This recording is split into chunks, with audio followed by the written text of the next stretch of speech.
যে মৌলভীবাজার জেলার কুলাউড়া উপজেলা, যেটা এই কুলাউড়া উপজেলা, আমরা যদি বলি যে এলিট শ্রেণী অথবা শিক্ষিত শ্রেণী অথবা ইন্টেলেকচুয়াল হোম আজকের এই রুমটা। কারণ কুলাউড়া উপজেলার সর্বশ্রেণীর সর্বপর্যায়ের যারা নেতৃত্ব দেয় তারা আজকের এই রুমে বসে আছে। ফলে এটা একটা ইন্টেলেকচুয়াল হোম। আমি আপনাদের কাছে জাস্ট কয়েকটা মেসেজ দিব এবং আপনাদের সহযোগিতা চাবো। প্রথমে যে আমি যে কথাটা বলবো সেটা হচ্ছে, আমরা মৌলভীবাজার জেলা সহ সকল উপজেলাকে আমরা দুর্নীতি মুক্ত করতে চাই। আমরা স্বচ্ছতার সাথে জবাবদিহিতার সাথে আমরা কাজ করতে চাই। এটা আমাদের উপজেলা প্রশাসন, জেলা প্রশাসন সহ সকল ডিপার্টমেন্টে ইনশাআল্লাহ আমরা দুর্নীতি মুক্ত স্বচ্ছতা জবাবদিহিতার সাথে আমরা কাজ করতে চাই আপনাদের সাথে।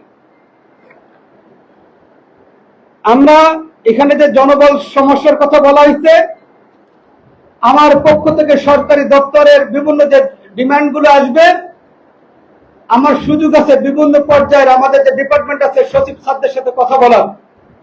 আমি ইনশাআল্লাহ সেগুলো সচেষ্ট থাকব। আমাদের এখানে যেন কর্মকর্তা যাতে আসে, কর্মচারী যাতে নিয়োগের ব্যবস্থা করা হয়। এখানে চা শ্রমিক আছেন, কারণ মৌলভীবাজার জেলাকে বলে চায়ের দেশ।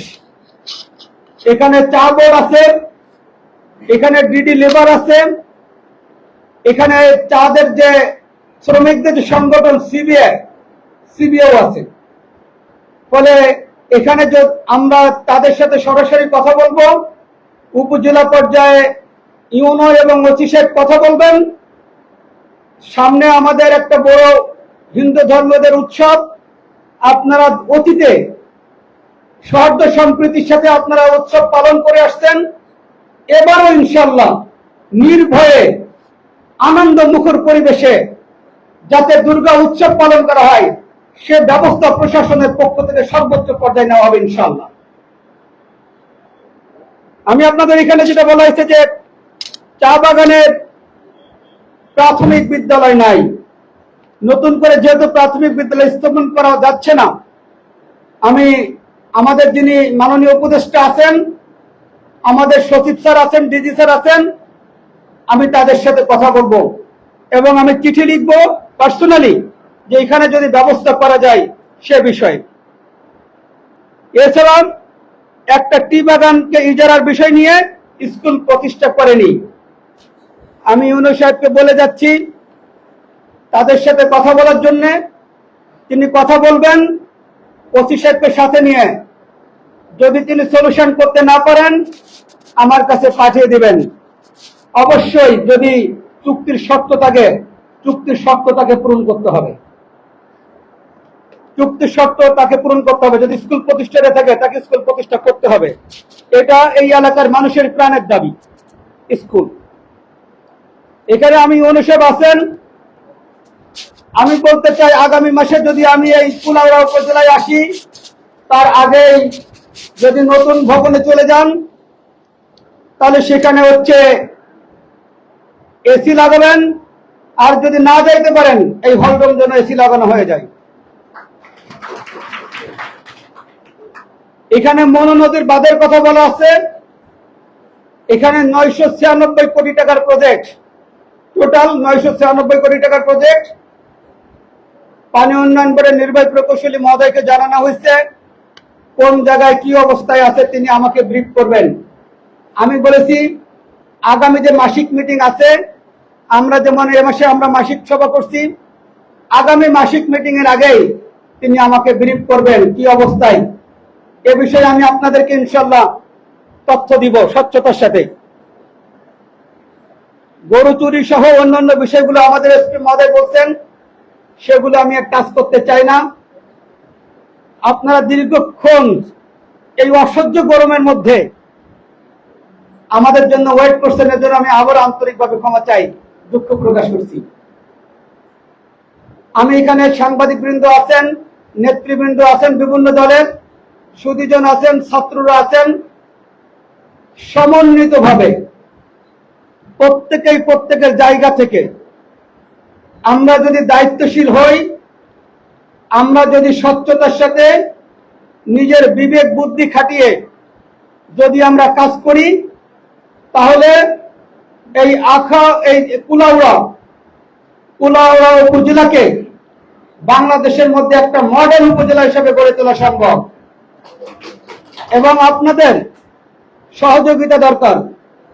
এখানে বিভিন্ন পর্যায়ের কর্মকর্তাগণ আছেন, আমি তাদেরকে অনুরোধ করব, অফিস 9টা থেকে 5টা, আপনি 2 মিনিট আগে অফিসে প্রবেশ করেন আর 2 মিনিট পরে যান। আপনাকে রাত পর্যন্ত কাজ করতে বলি না, বাট আপনি যথাসময় অফিসে আসেন এবং যথাসময় অফিস থেকে চলে যান। সরকার আপনাকে যে আমানত দিছে, যে দায়িত্ব দিছে, দেশ সেবা করার জন্য যে সুযোগটা দিছে, আপনাকে নিয়োগ দিয়ে বেতন ভাতা দিচ্ছে, সেই সুযোগটা আপনারা কাজে লাগান।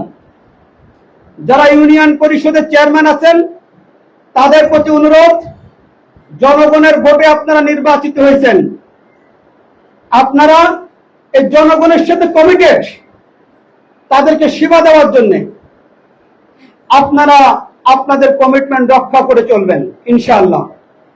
রাজনৈতিক দলের নেতৃবৃন্দ আছেন, আপনারা বিভিন্ন পর্যায় থেকে সংস্কার চাচ্ছেন, নিজেদের মধ্যে সংস্কার করতে হবে।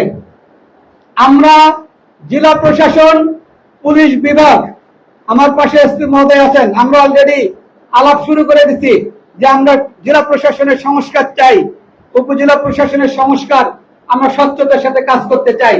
আপনারা এখানে যারা নেতৃবৃন্দ আছেন, আপনারা উপজেলা প্রশাসনকে, আমাদের পুলিশ বিভাগকে, অন্যান্য ডিপার্টমেন্টকে সার্বিকভাবে সহযোগিতা করবেন। তবে কোনো দুর্নীতির কাজে, কোনো অস্বচ্ছতা, ইল্লিগাল কোনো কাজে সহযোগিতা করবেন না। আমি আপনাদেরকে জানাই যাচ্ছি, আপনারা সহযোগিতা করবেন লিগ্যাল কাজে, বাট যদি কোনো ডিপার্টমেন্ট যদি দুর্নীতি করে, কোন বিষয়কে করে, সেক্ষেত্রে আপনারা সহযোগিতা করবেন। সেক্ষেত্রে আপনারা আমাদেরকে জানান অথবা তার ডিপার্টমেন্টের ঊর্ধ্বতন কর্তৃপক্ষকে জানান। আমরা অবশ্যই ইনশাআল্লাহ সেগুলো, আমাদের যে প্রসিডিউর আছে আইনগত ব্যবস্থা নেওয়া, সেগুলো আমরা অনুসরণ করবো ইনশাআল্লাহ। পরিশেষে ছাত্র জনতার গণ অভ্যুত্থানের যে আকাঙ্ক্ষা ছিল, যে উদ্দেশ্য ছিল, যে লক্ষ্য ছিল, আমরা যেন আজকের এই বাংলাদেশে কথা বলার যে সুযোগ পাইছি, আপনারা সুযোগ পেয়েছেন, আমরা যেন সেগুলা যথাযথভাবে বাস্তবায়ন করতে পারি, সে বিষয়ে সকলের সহযোগিতা কামনা করি। আমি দৃঢ়ভাবে বিশ্বাস করি, কুলাউড়ার আজকে এখানে যারা উপস্থিত, আমরা সকলেই যদি সমন্বিতভাবে কাজ করি, তাহলে কুলাউড়াকে একটা মডেল উপজেলা হিসাবে গড়ে তোলা সম্ভব ইনশাআল্লাহ। তা আপনাদের সকলের কাছে দোয়া চাই, সার্বিক সহযোগিতা চাই। আপনারা সুস্থ থাকুন, আপনারা সুন্দর থাকুন, আল্লাহ আপনাদেরকে নেক হায়াত দান করুন এবং পরস্পরের দুঃখ, একে অপরের দুঃখে আপনারা দুঃখিত হন, একে অপরের সুখে আপনারা আনন্দিত হন। এই প্রত্যাশা রেখে কাঁধে কাঁধ মিলিয়ে আমরা আজকের বাংলাদেশকে সামনের দিকে অগ্রসর করে নিয়ে যাব। এর প্রত্যাশায় আমার বক্তব্য আমি এখানে শেষ করছি। সকলকে ধন্যবাদ।